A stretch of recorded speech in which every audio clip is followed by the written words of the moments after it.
So, karon I will be showing you on how to scan on your printer nga Epson L6160. So, I will be showing it to you, guys. Mag-English in English ko. Oo. Ngayon pala is, ang gagamitin ko is Taglish. Para maiintindihan ako ng lahat. But, sa tawagan ng kuan? Ay, sagol na lang yung Taglish. Bisaya na lang ko ha. Please. Understand na lang mo sa kuan. Okay. Ganito yung pag-scan. Dapat, dito kayo pumunta sa search engine ng computer or laptop nyo. Type nyo lang ang scan. Tapos, open nyo lang siya. At, click nyo ang new scan. Ito yung default setting niya. Dapat naka 300 yung resolution, flatbed at photo, at ang file type niya, JPG. Tapos, dapat, yung wire ng printer nyo, ito yun, nakakonect siya sa laptop or PC nyo.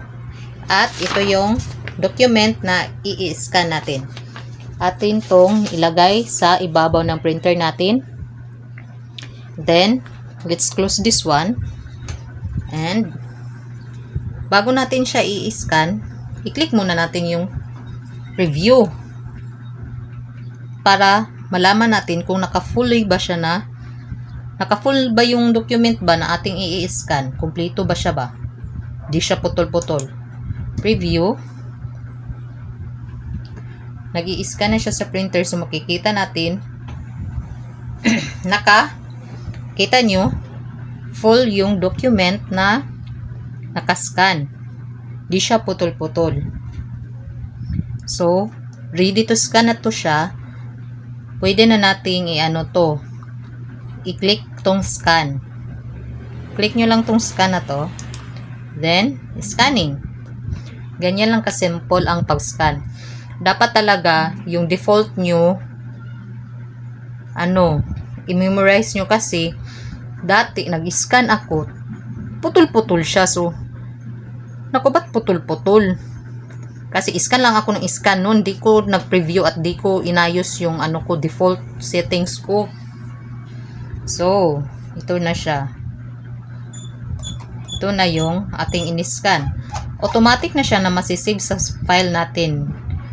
Tas yung file natin, makikita mo siya sa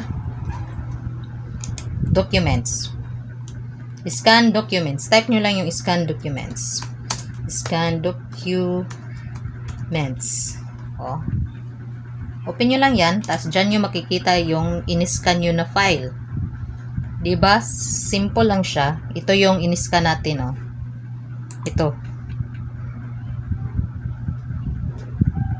Open and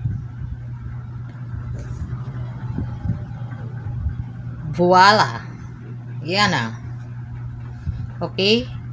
I hope na nakatulong ako sa inyo at naturuan ko kayo kung paano mag-scan ng documents sa ating Epson L6160.